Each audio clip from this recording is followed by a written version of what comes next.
1960, 70년대에는 기도원마다 교회마다 집회하는 곳곳마다 사람들로 가득 찼었습니다. 또다시 그때가 돌아오지 않을까? 그때는요, 집회 때마다 참석한 사람들이 주님을 만나고, 그리고 다양한 구원의 역사와 신유의 역사, 신통한 예언의 역사 등등 많은 것들을 경험을 했습니다. 물론 영적으로 홀딱한 것도 있게 마련이었습니다. 약간 사이비적 사람들이 예배를 인도하고 과도한 사례를 요구하는 사례가 있었습니다. 게다가 성령으로 시작하였던 목사님들이 타락을 했는지 뭐 했는지 육체로 마치는 경우가 있었어요. 기도하면서 후임자로 하나님이 원하시는 사람을 대신하여 세우기보다는 내 마음에 맞는 사람, 또 내 자식, 친인척, 지인과 지인으로 얽혀고 설킨 사람들을 데려다가 후임자로 세워놔서 빈축을 사는 일이 많이 있었습니다. 도대체 저 사람이 왜 저럴까? 성령을 받은 사람이 맞아? 신성한 강대상에서 하나님의 말씀을 성실하게 증거했던 그 사람이란 말이지 라고 고개를 양쪽으로 저렇게 하는 일들이 적지 않게 많았습니다. 그래서 60, 70년대 목사님들과 오늘날 목사님들을 그 명성을 평가한다 그러면 오늘날 목사님들의 평가는 턱없이 부족합니다. 이유는요, 과거의 60, 70년대 목사님들은 40일 금식한 사람들이 많았어요. 40일 금식을 하면 또 성령을 충만 받을 수 있는 것일까? 물론입니다. 금식은요, 우리의 정과 욕을 죽이는 일을 해요. 성령은 우리 자아가 강한 곳에서 역사하지는 않습니다. 우리의 자아를 내려놓고 하나님의 통제를 받고 싶어하는 겸손한 마음에 성령이 임재하신다는 놀라운 사건입니다. 그렇게 봤을 때 40일을 금식하는 목사님들은 성령 충만하기도 합니다. 자, 어떤 목사님이요, 목회 사역지가 없어서 전전긍긍하면서 기도하고 있었어요. 어느 날 전화 한 통화가 울립니다. 목사님, 저희 이쪽에 와서 저희 교회 담임 목사님이 안 계시니까 와서 목회를 맡아주십시오 라고 하는 얘기를 들었어요.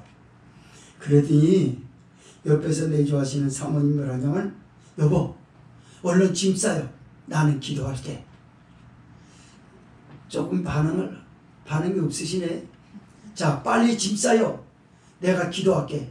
이 말은 뭐죠? 어떤 신학자는요, 뭐라고 표현했냐면, 이 일이 완전히 보장된 사람은 성령의 다스림을 받지 못한다, 그 말입니다. 자, 목회지를 찾으려고 얼마나 갈망하고 있었습니까? 근데 목회지가 있다고 전화가 왔어요. 그러니까 사모님은 지금 실제적으로 전대를 관리하는 여자로서는 이 금전적인 거에 대해서 민감할 수밖에 없죠. 사역지가 없는 목사가 뭘 어디서 뭐 나오겠어요. 그랬더니 사역지가 나왔다면, 여보, 빨리 짐을 싸세요. 나는 기도할게. 그렇습니다. 성령의 임재 가운데 있으면서도 충만이라는 얘기를 자꾸 합니다. 옛날부터 우리는 성령에 대해서 성령의 신성성을 무례하게 하는 경우가 많아요. 성령이 마치 내 도구처럼 생각해요. 기도원에서 집회하는 목사님이 성령 충만을 받으라고 하고 불받으라고 손가락질을 합니다. 이래도 되는 것일까? 생각을 해봐야 합니다. 성령은요, 거룩하시고 매우 인격적인 영이세요. 그래서 거스리는 정과 욕에 있어서는 성령을 받기가 어렵습니다, 여러분. 그래요. 예수님을 구주로 영접하는 순간에, 보혈을 의지하는 순간에 성령을 받는 건 맞아요. 그러나 성령 충만이라는 얘기는 우리가 생각하는 것처럼 무슨 배터리를요, 어디 꽂아가지고 소켓에 꽂아가지고 충전을 만땅 채우는 게 성령이 아닙니다. 성령은 그런 게 아니고요. 인격이에요, 인격. 물리적인 그런 힘을 제공하는 분이 아니라 인격이라고 해요. 이거 하지 마. 뭐든지 달라고 그러고 속이려고 그거 하면 안 되지. 이러면서 내 생각에 깨끗한 생각을 자꾸 다스린단 말이죠. 오늘 본서는 바로 그런 얘기입니다. 바울이 얼마나 복음에 대해서 체계적입니까? 매우 조직적인 사람이었어요. 준비가 확실했습니다. 그러나 어느 날 그렇게 심사숙고하고 기도하고 준비하였던 선교 자료에 따라 일해가고 있는 바울에게 성령이 어느 날 딱 막습니다. 바울아, 그리로 가지 마라. 그리로 가지 말라고 그랬으면 또 다른 장소를 알려줘야죠. 알려주진 않아요. 왜 그럴까? 예수님께서 이런 말씀하셨습니다. 누구든지 나를 따라오려거든 자기를 부인하고 자기 십자가를 지고 나를 쫓을 것이니라. 맞습니다. 너 아무 소리 말고 쫓아와. 설마 주님이 너를 나쁜 데로 이끌겠냐? 푸른 초장과 실만한 물가로 인도하겠지. 마치 성령은 이런 것처럼 바울을 통제했다는 말입니다. 이런 말씀이 오늘의 교회에게, 오늘의 믿음의 사람들이 알고 있는 성령에 대한 상식, 그 지식이 성경적 관점에서 옳은 것일까? 하나님이 그토록 바라시던 것이었을까? 라고 하는 것을 재조명해 보면서 교훈하는 말씀을 두 가지로 나눠서 보도록 하겠습니다. 첫째로 6절에서 10절은요. 비두니아의 사역을 허락지 않으시는 예수님의 영이신 성령이 그를 통제하는 역사입니다. 두 번째는 11절에서 15절은 성령의 지시에 따른 두아디라 성에서의 바울의 복음의 아름다운 열매를 이야기하고 있습니다. 6절에서 10절 있습니다. 시작. 성령이 아시아에서 말씀을 전하지 못하게 하시거늘 부르기아와 갈라디아 땅으로 다녀가 무시아 베이르로 비두니아로 가고자 애쓰되 예수의 영이 허락지 아니하시니라. 무시아를 떠나 드로아로 내려갔는데 밤에 환상이 바울에게 보이니 마게도냐 사람 하나가 서서 그에게 청하여 가르되 마게도냐로 건너와서 우리를 도우라 하거늘 바울이 이 환상을 본 후에 우리가 곧 마게도냐로 떠나기를 힘쓰니 이는 하나님이 저 사람들에게 복음을 전하라고 우리를 부르신 줄로 인정함이로라. 아멘. 우리요, 제가 이런 생각을 했어요. 가끔가다 예수님 믿는 사람들이 욕을 많이 먹어요. 그런데 어설프게 믿는 사람은 욕 안 먹어요. 근데 진실하게 믿는 사람은 욕 먹습니다. 왜 그럴까?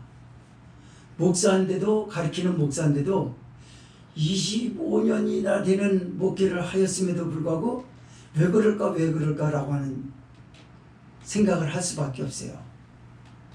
뭐냐면요, 오늘 본세에 바울을 간섭하시고 개입하시는 거룩한 성령의 감화 감동의 역사를 다스림을 받지 못한다는 거죠. 본문으로 들어가 봅니다. 바울은 굉장히 복음전도에 열심이고요. 지식이 많은 사람이었어요.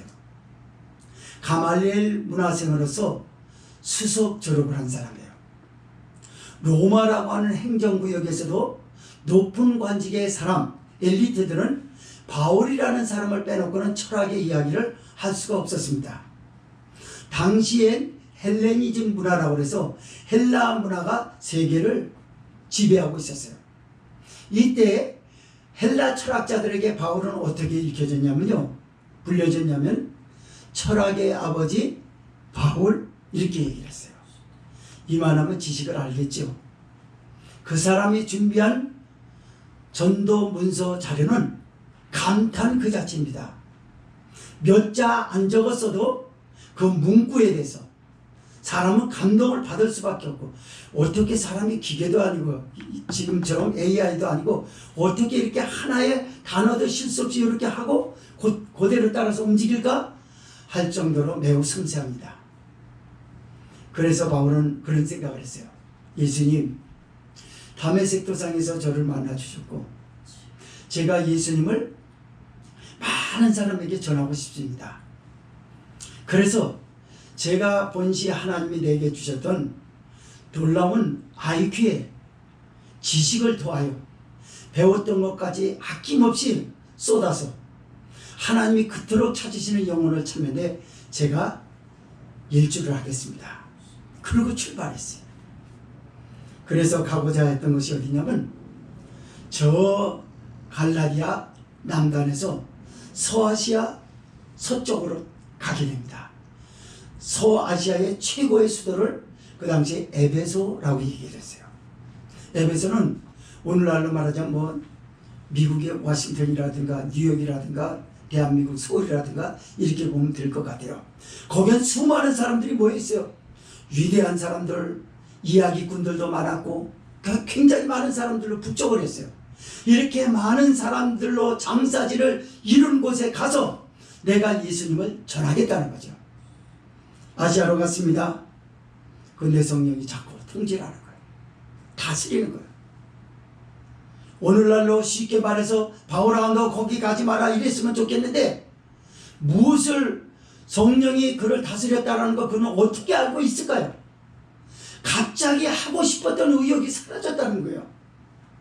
왜 이러지? 왜 사람이 이런 생각이 있어요? 사람은요 그 감정이라는 게 손바닥 뒤지듯이 조석변경합니다. 아침에 했던 거 저녁 못 가. 저녁이 어디가 있어요? 점심때도 못 가가지고 확 뒤집히지 않습니까? 이게 사람이에요. 그랬던 바울에게 성령이 갑자기 하고 싶었던 열정 확 아사가 버리는 거예요. 바울은 성경 경험을 통해서 다메섹 도상에서 예수님을 만나고 나서 하나님의 거룩하신 영이 자기를 통제하고 있다라고 하는 걸 알 정도로 거룩했습니다. 그래서 하나님이 원하시는 게 아닌가 보다. 그리고 부르기아와 갈라디아 땅으로 다녀갔다고 했어요. 여기서 성경 본서에서 그렇게 말합니다. 거기는 지역이 더 넓습니다. 그래서 이렇게 생각합니다. 맞아. 내가 너무 근시안적인 사람이었었지. 하나님의 시야를 어떻게 따라갈까? 하나님이 원하신 것, 하나님이 준비하신 것은 얼마나 그 영역이 광범위할까? 기대가 됐어요. 그래서 막 합니다. 오늘날로 말하자면 거기가 러시아에 무시아 땅으로 가는 길이 열렸어요. 가자. 러시아가 얼마나 큽니까? 가자. 그곳에 넓은 지역에 가서 그리스도의 복음을 전해야 되겠다라고 하는 겁니다. 그런데 거기 가도 갑자기 처음부터 이런 마음이었다 그러면 애시당초 안 했을 텐데 한참 열이 올라서 막 진행 중에 있었는데 갑자기 아까 그런 마음이 또 생기는 거예요. 사랑하는 성도 여러분, 오늘 성령은 이 사람의 입술을 통해서 여러분에게 이렇게 속삭입니다. 저 목사가 무슨 얘기하는지 너 잘 들어라. 내가 저 목사의 입을 사용해서 너한테 하고 싶었던 말이야. 여러분에게 하고 싶었던 말이래요. 여러분, 하나님의 일도 그래요. 하고 싶었던 일이 있어요. 근데 갑자기 하기 싫어질 때가 있어요. 이것을 다 성령이라는 얘기는 아니에요. 또 오해하지 마세요. 성령이라고 하는 것은 그래도 신앙이 깊고 연조가 깊고 경험이 다양했던 사람에게 그렇게 하지 아무 사람에게 성령이 그러지 않거든요. 사탄은요 더 교묘하게 우리 마음을 흔듭니다. 맞아. 오늘 목사님 설교 들었지? 내가 헌금을 이렇게 하려고 싶었는데 맞아. 하기 싫은 생각이 들었어. 다른 데 써야지. 그거는 성령 생각 아니에요. 교회 일도 마찬가지입니다. 어쨌든 간에 부부가요 하나의 쉽게 예를 들자면 이런 말이에요. 부부가 예수님을 믿습니다. 같이 예수를 믿고 한 교회를 다니죠. 근데 믿음의 분량은 달라요. 여자와 남자는 틀립니다. 남자는요 본시 아담에게 주셨던 그 기질이 있기 때문에 남자의 핵은 뭐냐면요 힘에 있어요. 힘에 물리적인 것 이런 힘을 투입하는 데 있습니다. 여자는 뭡니까? 힘을 이용하는 데 있습니다. 이걸 선용하는 데 있어요. 뭔 말인지 좀 아시겠죠?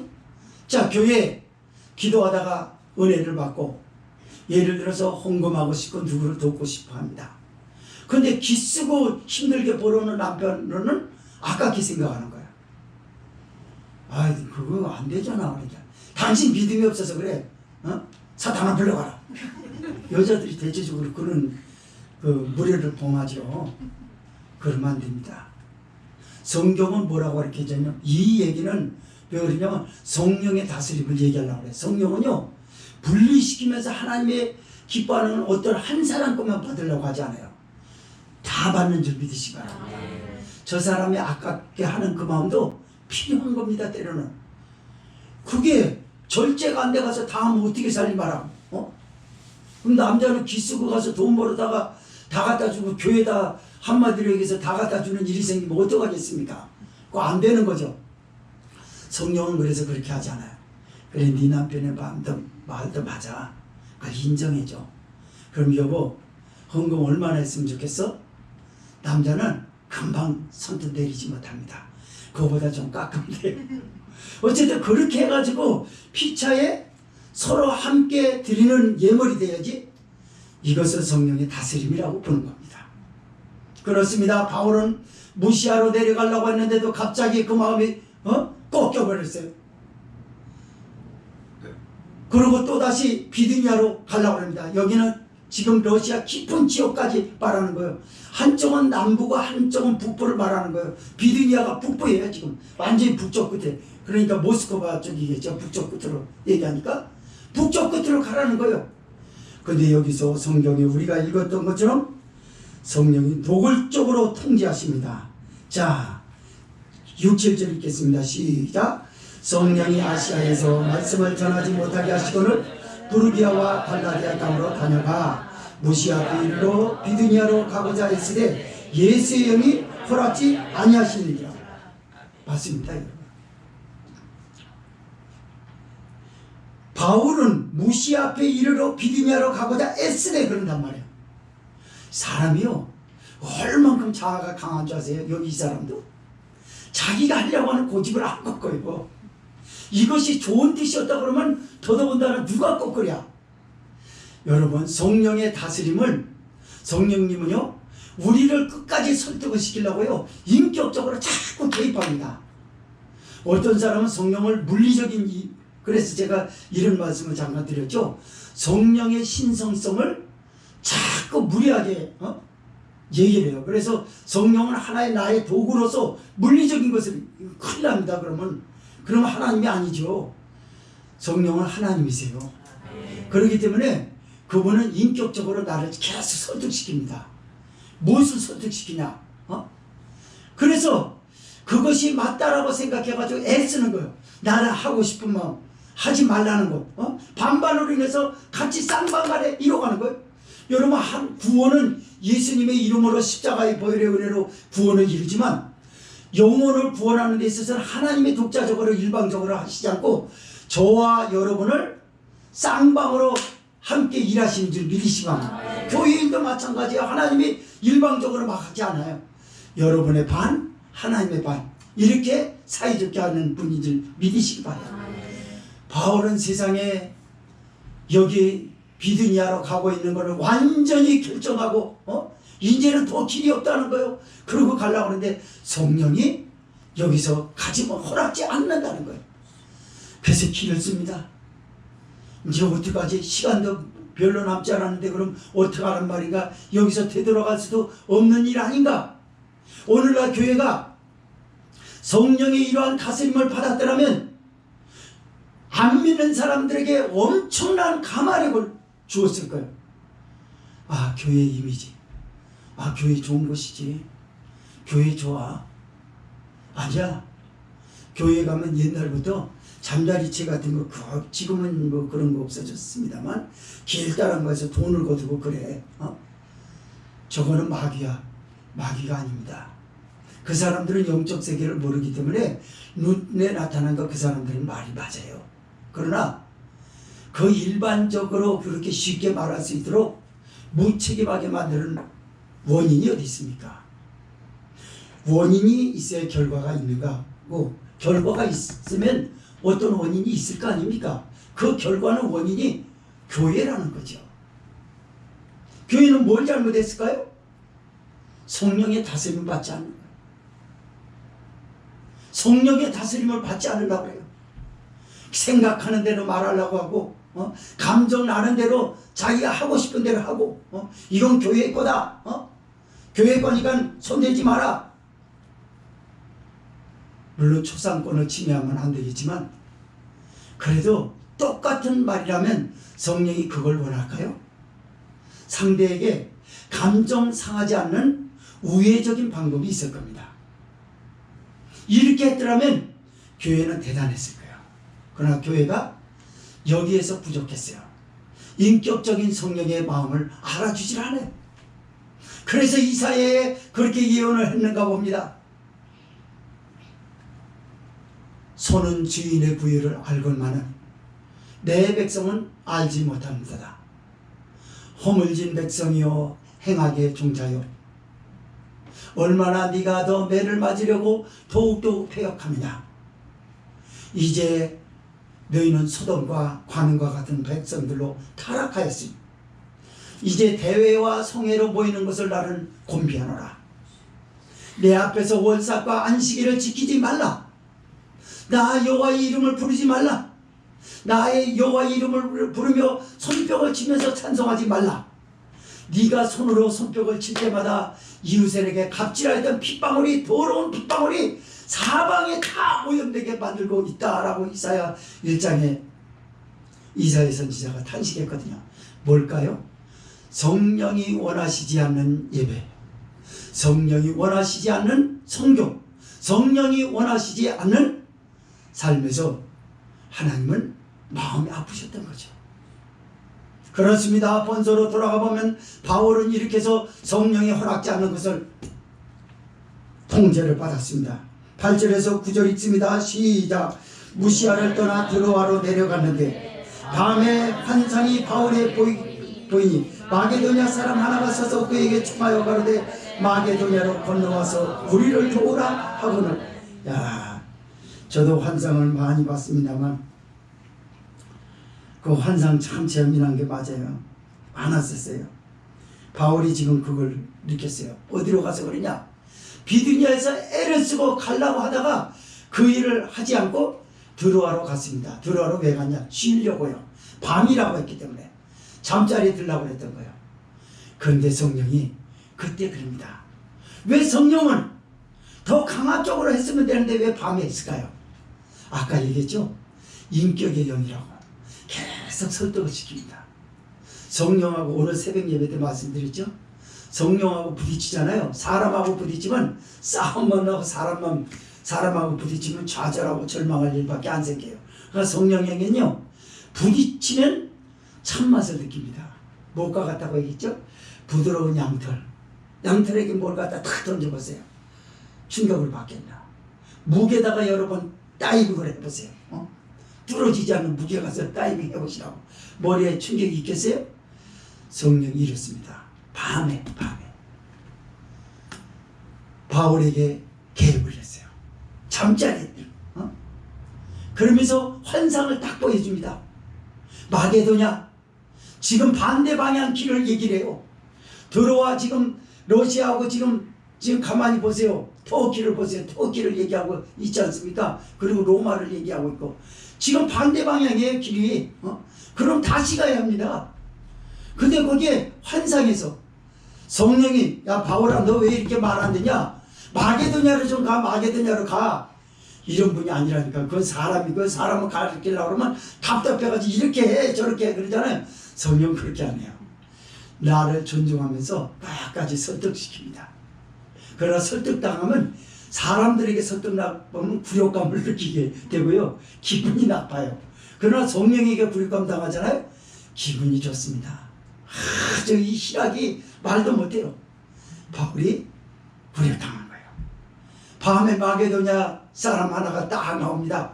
왜 성경은 여기서 마게도냐 사람이라고 할까요? 생김새가 다를까요? 약간의 생김새가 다르지만 옷 입는 게 달랐습니다. 그 당시 마게도냐 사람들은. 그래서 옷을 보고 알았어요. 그러니까 성령은 바울이 아는 걸 얘기하지 알지도 못하는 걸 덮어놓고 하지 않거든요. 마게도냐 사람 하나가 막 건너 우리를 도우라는 거예요. 말로 우리를 도와주세요. 그런 말을 하지 않았지만 막 손짓하면서 오라고 그래요. 그랬더니 10절에 이렇게 기록하고 있어요. 10절 읽습니다. 시작. 바울이 이 환상을 본 후에 우리가 곧 마게도냐로 떠나기를 힘쓰니 이는 하나님이 저 사람들에게 복음을 전하라고 우리를 부르신지로 인정함이로라. 아멘. 할렐루야. 아멘. 맞습니다. 여기서 마음이 하나가 됐습니다. 동역자들이. 실라도 디모데도 함께 바울하고 마음을 같이 했어요. 아, 성령이 이렇게 하시려고 그랬군요. 맞습니다. 보십시오. 아까 말씀을 드렸죠? 성령에게 통제를 당하고 설득을 당하면 기분이 좋다고요. 사람에게 설득을 당하면 암만 대단한 사람이라도 썩 좋지를 않아요. 내 자존심이 허락지 않거든요. 그러나 성령에게 설득당하잖아요. 진작 그럴 걸. 오히려 미안한. 아, 진작에 말 잘 들을 거 왜 내가 이렇게 고집을 폈을까? 이렇게 되는 거거든요. 이게 성령이십니다. 이 성령님은 지금 예배 가운데 여러분의 마음 심령 깊은 곳에 성전 삼고 계세요. 그래서 말씀을 들려주는 목회자의 소리는 마이크라고 하는 시스템, 방송이라는 시스템을 가지고 여러분에게 전하고 있지만 성령은 여러분에게 이 말씀을 대내게 해가지고 우리에게 속삭이듯 합니다. 놀라지 않게 얘기해요. 피곤해하지 말고 눈을 부릅뜨고 정신 차려! 이렇게 안 하고 성령은 속삭입니다. 그 속삭이는 소리가 너무너무 잘 들려요. 여러분, 보통 집안에서 크게 얘기하는 게 잘 들리던가요? 속삭이는 게 잘 들리던가요? 어떤 게 잘 들려요? 우리 딸은요, 우리 집사람하고 얘기할 때 딸이 들으면 안 될 말을 할 때 속삭이거든요. 그러니까 엄마 아빠 내가 다 듣고 있어. 잘 들리고. 평상시 크게 이건 못 들어요. 조그만 거 다 수상하다는 얘기죠. 그러나 성령이 말하는 건 수상한 게 아니라 쏙쏙 들어옵니다. 그래서 바울이 일행들하고 결정을 내는 거예요. 야, 성령이 마게도냐 사람 하나가 도와달라고 하는 거 보니까 하나님이 저 사람들에게 복음을 전하게 하려고 우리를 부르셨다. 가자 이제. 할렐루야. 길이 트였습니다. 두 번째 말씀입니다. 11절에서 15절. 성령의 지시에 따른 두아디라 성에서의 바울의 복음의 열매가 아름답게 맺혀집니다. 11절에서 15절 읽습니다. 시작. 드로아에서 배로 떠나 사모드라게로 직행하여 이튿날 대학벌리로 가고 거기서 빌립보에 이르니 이는 마게도냐 지경 첫 성이요 또 로마의 신민이라. 이 성에서 수일을 유하다가 안식일에 우리가 기도처가 있는가 하여 문밖 강가에 나가 거기 앉아서 모인 여자들에게 말하더니 두아디라 성의 자주장사로서 하나님을 공경하는 루디아라는 한 여자가 들었는데 주께서 그 마음을 열어 바울의 마음을 청정하게 하시니라. 저와 그 집이 다 세례를 받고 우리에게 청하여 가로되 만일 나를 주 믿는 자로 알거든 내 집에 들어와 유하라 하고 강권하여 있게 하니라. 저는요 이 원고를 쓰면서 엄청나게 감동을 받았어요. 여기서 야, 루디아라고 하는 한 여자를 만나기 위해서 하나님이 성령이 통제하고 해가지고 길을 인도하시는 거 보세요. 우리도요 가끔 가다가 사람을 만나지 않습니까? 그런 예상하지 못한 데서 만나요. 근데 그때는 몰라요. 하나님이 만나게 한 사람인지 몰라요. 그냥 지나간 것 같아요. 근데 몇 년 후에 어떤 데 10년이 넘은 후에 딱 결정적인 데서 만나네요. 아, 그때 저 구면인 듯한데 어디서 뵀죠? 그러면 상대방도 그렇게 얘기를 해요. 그러다가 큰 일을 하는 것들을 경험하게 되거든요. 맞습니다, 여러분. 바울은 지금 성령의 인도를 받아가지고 드로아에서 배를 타고 떠납니다. 그러니까 3일 동안의 배길이 3일이나 걸리거든요. 근데 사모드레게로 가서 직행하여라고 하는데 배는 거기서 쉬었다 가거든요. 그러니까 우리 옛날에 고속버스 타고 가다 보면 휴게소에서 쉬지 않습니까? 그렇듯이 고대 당시에 배는 그냥 못 갔어요. 점검을 해야 돼요. 그래서 중간에 쉬거든요. 그럼 다음 배까지 가려고 그 다음 날로 걸릴 수도 있어요. 그러나 배는 또 다른 배가 다른 데로 출발하는 게 있기 때문에 그때 바로 갈아탔다 이 말입니다. 직행했다는 말이에요. 그리고 네아폴리로 갔습니다. 드디어 그 환상 중에 봤던 12절의 말씀에 거기서 빌립보에 이르니 이는 마게도냐 지경 첫 성이요 또 로마의 식민지라 이 성에서 수의를 유하다가 라고 합니다. 여러분, 지금 빌립보에 들어갔어요. 빌립보는 유럽입니다. 유럽의 첫 관문이에요. 여기의 도시는 마게도냐 첫 성이라고 말합니다. 그리고 로마의 행정구역이에요. 그 당시 세계는 로마로 하나였어요. 로마로 길이 열렸다고 하지 않습니까? 그래서 법은 로마요, 문화는 헬라요, 종교는 히브리요. 이렇게 삼파가 세계를 장악하고 있었단 말입니다. 그런데 바로 그 로마 행정구역에 들어간 거예요. 여러분, 바울은 얼마나 감개무량했을까요? 많은 날이 주마등처럼 스칩니다. 내가 왜 그때 갈라디아 땅으로 가고 북부 땅으로 갔을까? 그리고 왜 또 무시하러 가려고 했었지? 왜 또 비두니아로 가려고 그렇게 했었을까? 그리고 다 포기한다고 드로아로 다시 내려가서 밤에 자다가 그때 성령이 만났는데, 여러분, 목회자는요, 목회자뿐만이 아니라 성도가 신앙이 깊으면요 그런 거 생각합니다. 여러 가지 실수가 반복되는 거예요. 그러다가 결정적으로 길이 열리는 거예요. 지난 날들을 추억해 봅니다. 회상하는 거죠. 아, 이상한 일이다. 왜 하나님이 이렇게 하시지? 여러분, 그래요. 하나님은요, 도깨비 방망이 뭐 하듯이 이렇게 탁탁탁탁 이렇게 하는 분이 아니에요.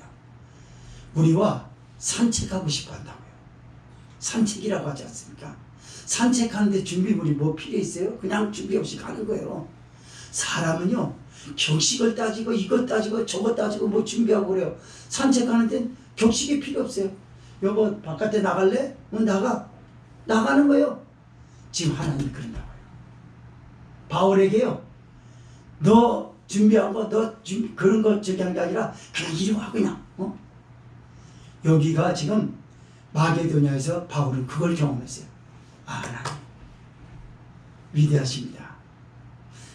그러면서 바울은 이런 생각을 했을 거예요. 그 생각을 여기다 기록하지는 않았습니다만, 하나님, 이 다음에는 저로 인하여 자꾸 실수하지 않고 한 번에 이렇게 좀 부드럽게 해주시죠.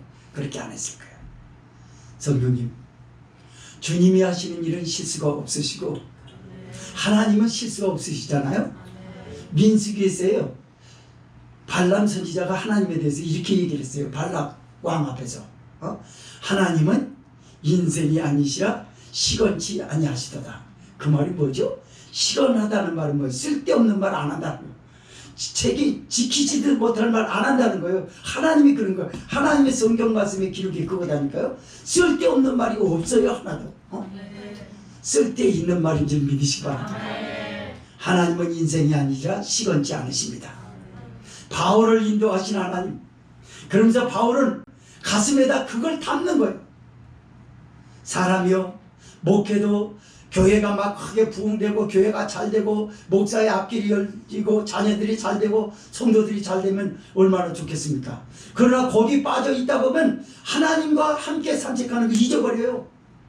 그래서 그 기쁨보다는 하나님이 나와 함께 한다는 그 기쁨 때문에 목회를 해야 되고 신앙생활을 해야 될 줄 믿습니다.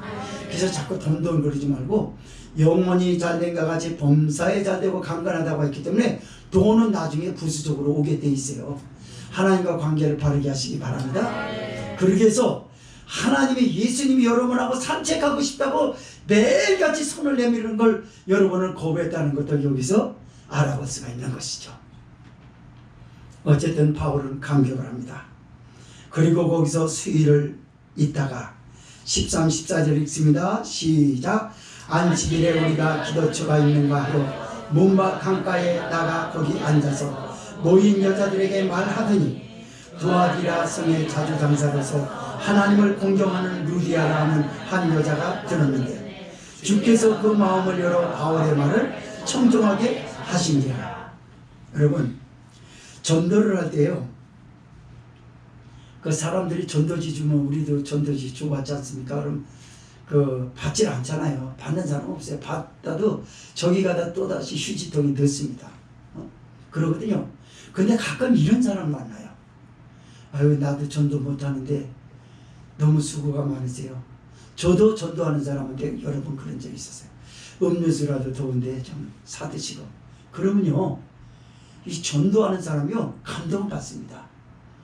그리고 열매 없어서 자칫 실망할 수 있는 감정을요 하나님이 이렇게 이루어 주는구나. 단순히 그 사람이 좋은 사람이었다라는 것보다 하나님이 이런 사람을 동력자로 붙여줘서 나를 응원하고 있구나라고 하는 걸 알거든요. 맞아요? 안 맞아요? 맞죠. 바울은 그런 거예요 지금. 자, 안식일에 기도처가 있는가 봤어요. 봤더니 기도처를 찾았다는 걸 보니까 교회가 없었던 거예요. 그 당시로 말하자면 회당이 없었어요. 그래서 기도하는 것은 있겠지. 기도처가 예배 초소거든요. 그래서 강가에 나가본 거예요. 그런데 역시나 다를까 여성들이 많이 모여 있어요. 묻습니다 바울이. 여기 혹시 기도처가 있습니까? 하나님을 공경하는 사람들이 모이는 그 교제의 장소가 있습니까? 이렇게 물어봤던 거예요. 가르쳐줍니다. 그래서 그곳에 갔어요. 역시 대한민국 교회도 그랬고 서강교회의 시작도 그랬거니와 전부 여성들로 가득 찼습니다. 성도들이요 대체적으로 보면 여성들이 이스라엘은 12지파로 인해가지고 남녀 가릴 것 없이 모여서 하나님을 섬겨서 숫자가 비슷비슷했지만 유럽이나 어디 이런 데는요 교회 시작은요 여성들로부터 시작했다는 거예요. 그래서 교회라고 하는 얘기는 뭐냐면 헬라어로 뭐라고 그래요? 교회를 에클레시아라고 그러죠. 여성화를 씁니다. 여성이라는 뜻이거든요. 여성처럼 아름답다 이 말이에요. 교회는요 그래서 뭐니 해도 최고는 여성입니다. 여성의 힘으로 세워졌어요. 남성의 힘으로 세워지지 않았다니까요. 기초는 여성들이에요. 복음을 받았던 주인공들은 여성입니다. 그래서 그 여성들 가운데 들어간 거예요 바울이. 그리고 그들이 생전 듣지도 못했던 복음을 전합니다. 그게 뭘까요? 예수님의 십자가 사건이었습니다. 말하자면 이 말이었을 거예요. 사랑하는 여러분요, 하나님을 공경하는 여러분을 보니까 존경스럽습니다. 여러분을 주 안에서 뵙게 돼서 감사를 드립니다. 나는 하나님이 여러분을 얼만큼 사랑하시는지 하나님의 최고의 선물을 지금 가지고 여기 등단했습니다. 제 얘기를 들어보시렵니까? 귀가 열리죠. 여성들은 뭐가 하나님의 선물일까 그랬어요. 예수님은 하나님이십니다.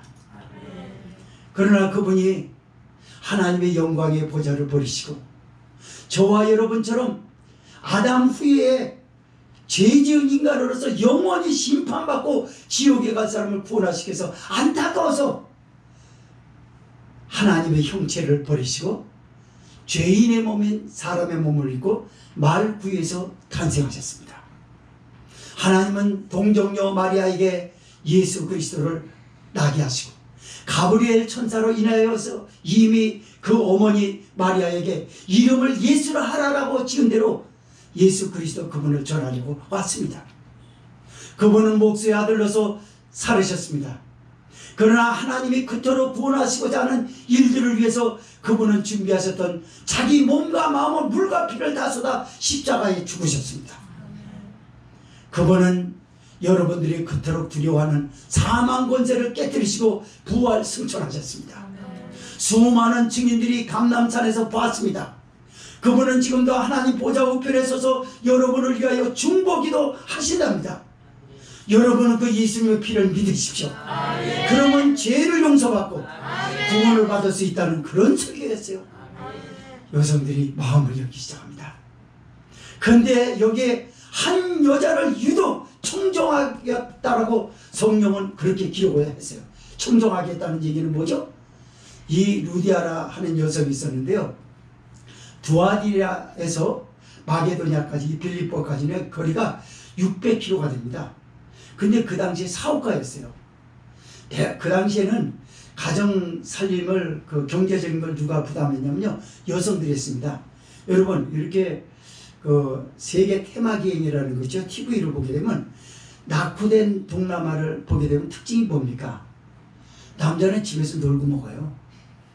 여성들은 쎄빠지게 여기다 그냥 줄을 걸고 광주에 걸고 애를 태우고 다니고, 그리고 여기다가 고구마 감자 같은 거 옥수수 담아가지고 또 오고, 남자들은 뭐 하지도 않아요. 그냥 신선 노름이라고 있어요.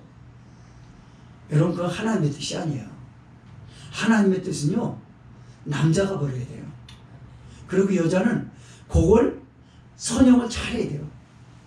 그래야지 저축도 들고 아이 앞으로 뭘 하고 교육보험도 들고 등등 뭐 이렇게 저기 해야지. 남자가 돈 벌었다고 해서 남자가 그 돈을 들고 이렇게 설치면요, 그 가정은 삐딱거립니다. 그래서 성경은 아주 참 잘 가르치고 있어요. 네 가정이 삐딱한 가정인지 아닌 가정인지 보면 알아. 너 돈 누가 관리해?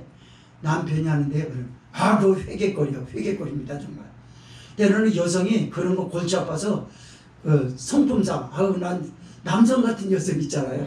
그런 거 딱 싫어하거든. 치사해, 나 그렇게 안 해. 난 내가 벌어서 내가 써. 그때 존중해야죠. 말이 많아 이 여자가. 내 앞으로 내 말을 들어야지. 이건 안 되는 겁니다. 그걸 존중하고 어쨌든 그런 거예요.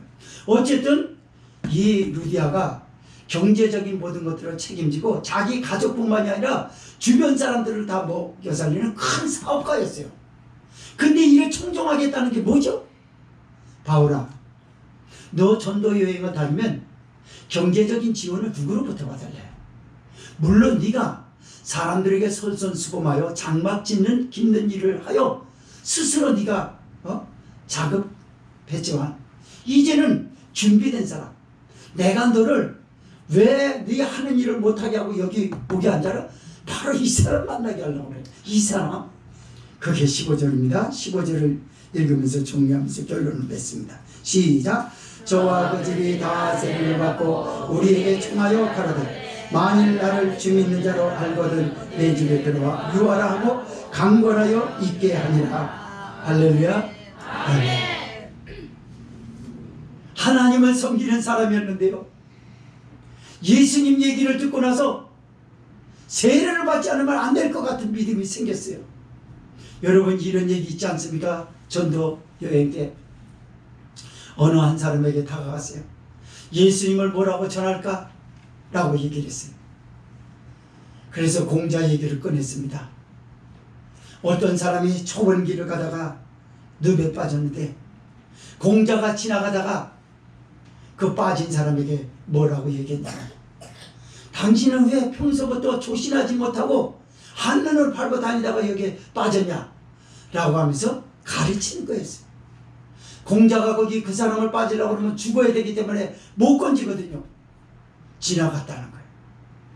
두 번째 석가모니가 지나갑니다. 석가모니도 역시 같은 얘기를 해요.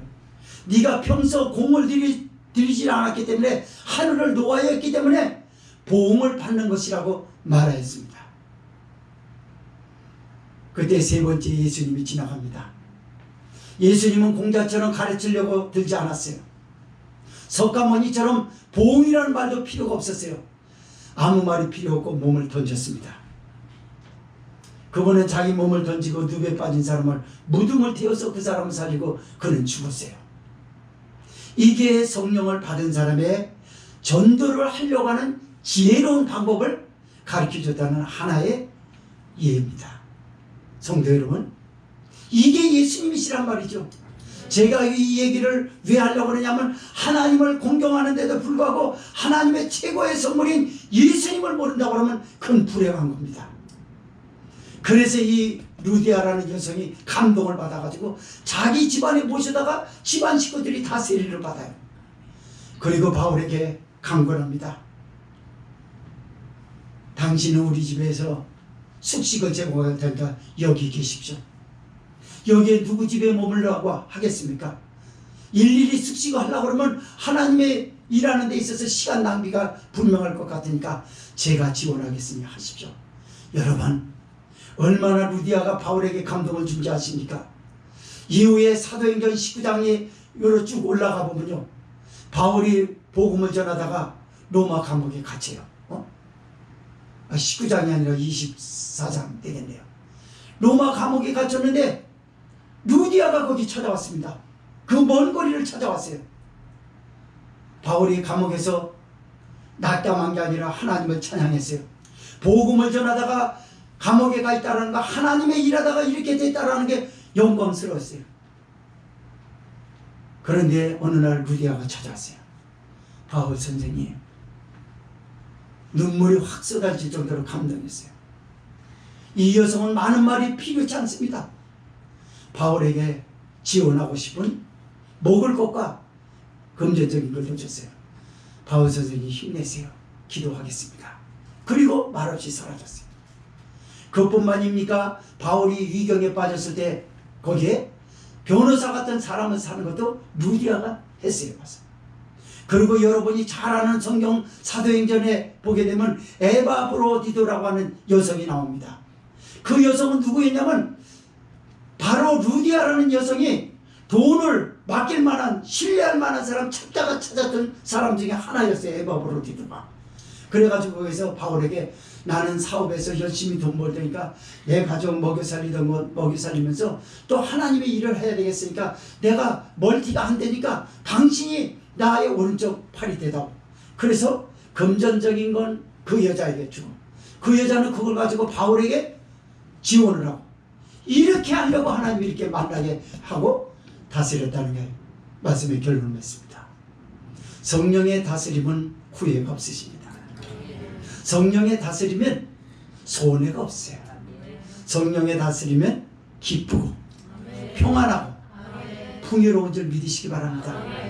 앞으로 사랑하는 성도 여러분, 믿음 생활하는 것도 그렇고 삶도 성령의 다스림을 받으십시오.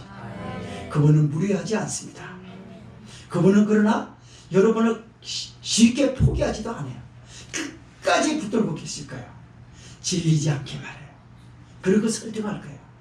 너 하나님의 사람이 되라고. 예수님 이야기를 잘 들으라고.